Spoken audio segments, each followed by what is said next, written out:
Democrática, que arranca pues ya ese proceso de campaña electoral hasta el 22 de mayo. Y también me gustaría que me hablara de esta alianza que tienen, o por ejemplo, bueno, está de Un Nuevo Tiempo, pero también con Unión y Cambio, quienes forman parte, y cómo se da quizás esa apertura para que todos los que quieran decidir continuar en esta ruta, que no son solo las elecciones del 25, sino las que vienen, y si más adelante se abre también el proceso, por ejemplo, de una reforma y eso se lleva a consulta, también implicaría un proceso electoral. Hábleme de esas miras que tienen y cómo están viendo que va a transcurrir el año electoral, no solamente con la mira puesta en este 25. Sí, nosotros tratamos de construir la coalición más grande que pudimos. Solo tenemos dos tarjetas, la de Un Nuevo Tiempo y la de Unidad de Cambio, pero sin embargo ahí están incluidos muchos candidatos que son independientes. Por ejemplo, bueno, la lista nacional la lidera Enrique Capriles, que fue 2 veces candidato presidencial. Ahí está Luis Emilio Rondón, un político muy importante de nuestro partido, Henry Falcón, Stalin González, Tomás Guanipas, Luis Florido, en fin, es una lista nacional bastante amplia. Por Caracas, Jesús Torrealba dirige, es el cabeza número 1 de la lista. Tenemos a Cusano por el circuito de Caracas en el norte, que fue presidente de Fede Cámaras. Y en general hemos ido construyendo una alianza con lo que se ha podido. Mucha gente tenía temores, bueno, en fin, mucha gente se inhibió, pero mucha más gente decidió participar. Y construimos la alianza que pudimos. Después estamos además entendiendo que esto es un primer tiempo, porque después vienen las elecciones de alcaldes y concejales, que para la gente son muy importantes porque, bueno, termina siendo su espacio vital más cercano, ¿no? Y efectivamente tú mencionaste la reforma constitucional.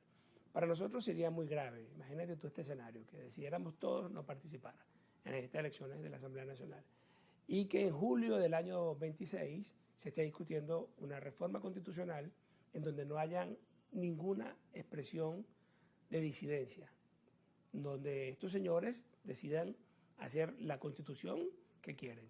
Lo intentaron reformarla por allá por el 2006, 2007, 2006, no recuerdo cuándo fue la reforma, creo que fue 2007, bueno, por allá.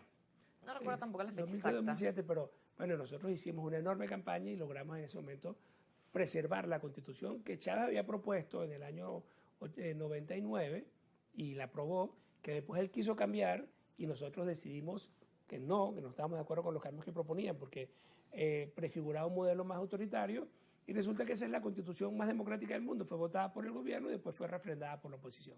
No sabemos qué quieren hacer ahora con la nueva constitución.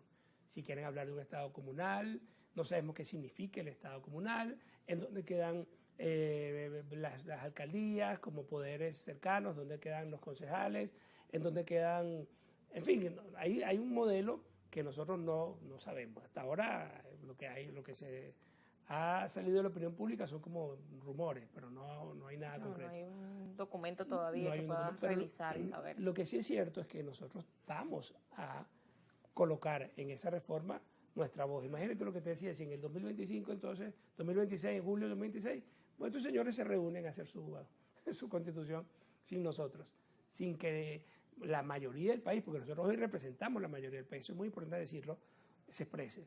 Por supuesto, esa es una constitución que puede ser impuesta por la fuerza, pero que no va a resolver los problemas del país. No digo que va a ser una constitución aérea, pero sí va a ser una constitución ineficaz, porque la constitución de forma normativa, de forma, o sea, lo que indica la literatura de lo que debe ser una constitución es un pacto social suscrito por todos que refleje los intereses comunes de la mayoría de los venezolanos o de las sociedades en donde se apliquen y que la gente la acepte como su norma madre.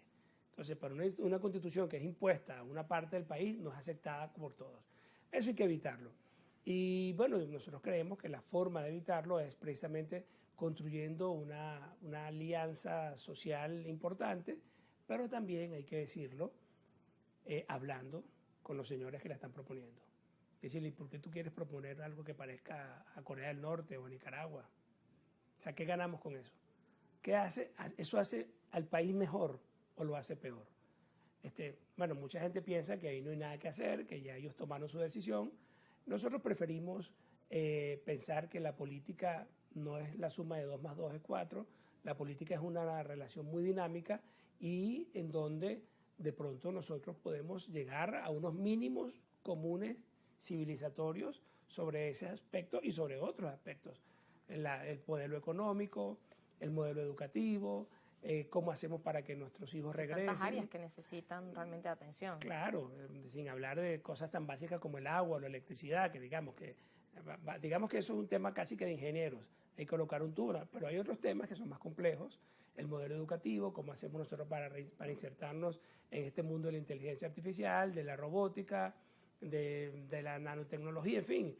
O sea, el mundo va avanzando y yo siento que nosotros los venezolanos, por este eterno...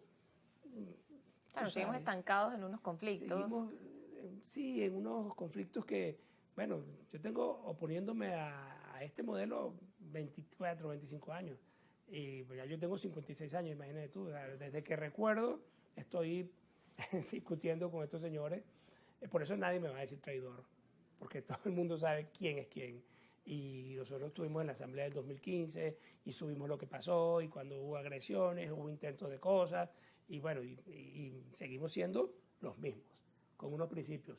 Pero eso sí, tenemos argumentos para decir que el conflicto y que esta dinámica no va a sacar al país de la crisis. Y eso es lo que hay que cambiar. Claro, y creo que eso es lo más importante, sobre todo, poder escuchar esos argumentos y saber cómo está el panorama, que la gente pueda, bueno, sentarse y decir, ok, este es el criterio, y a partir de allí tomar sus decisiones, ¿no? Porque hoy en día, bueno, vemos que quizás la mayoría se mueve como por emociones y no tanto como por el criterio de sentarme y escuchar qué me está diciendo cada actor político. Sí, sí. Bueno, en política las emociones son imposibles de sustituir, así como las relaciones de pareja son insustituibles, pero emociones sin argumentos y emociones que conduzcan a una crisis de expectativa y frustraciones no sirven. Son emociones tóxicas. No sirven en lo personal, no sirven en lo colectivo, no sirven en lo político. Pero nosotros tenemos que construir sobre la base de emociones argumentos que nos permitan ir avanzando hacia un país más digno, ¿no? Y como decía también, hablando con el tema de la realidad, porque muchas veces se hablan de expectativas o de una visión o de soluciones mágicas, como lo mencionaba, y al final es que hay que mirar cuál es la realidad de nuestro país y también mirar hacia atrás, bueno, cuáles son los errores que se han cometido, cómo ha sido la dinámica en años anteriores y, por ejemplo, ahora que hay elecciones, cuando, bueno, las personas dicen, bueno, ¿cómo vamos a ir a estas elecciones después de lo del 28? Pero sigue siendo el mismo escenario, sigue siendo el mismo Consejo Nacional Electoral para este proceso electoral. Situación. Bueno. Bien, antes también de finalizar este espacio y recibir a nuestro segundo invitado, me gustaría que pudiera cerrar con ese mensaje y también lo que espera, sus expectativas también como candidato al querer llegar a la Asamblea Nacional, la importancia de tener espacios allí de pluralidad que son tan necesarios, bueno, el debate realmente en un espacio tan importante como, sí. como No, lo básicamente es. sin muchas expectativas. Nosotros queremos representar la voz de millones de venezolanos que tienen una expresión distinta de los que están en el poder. Esos venezolanos tienen el derecho a sentir que alguien los representa. Así sea solamente para que su voz se escuche. Nosotros esperamos hacer mucho más que eso, ¿no? Pero en principio yo creo que eso es muy importante, que la Venezuela que no piensa como los que están en el poder tenga una expresión política y una expresión parlamentaria en el foro típico y en el foro que es el foro, y digamos, el espacio ideal o el espacio llamado en las democracias o en las sociedades para debatir esto, que son los parlamentos.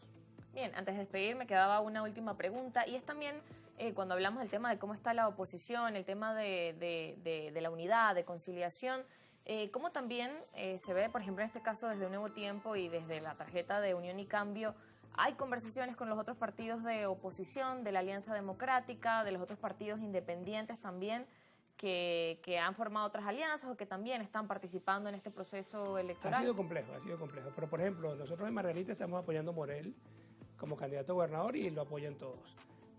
Nosotros en el de Estado Táchira estamos apoyando a la candidata del Lápiz, María Teresa, y hemos ido construyendo las alianzas donde se ha podido, sin mezquindad, sin calificativos ni etiquetas, pero tratando de que estemos en el mismo espacio los que nos oponemos al gobierno.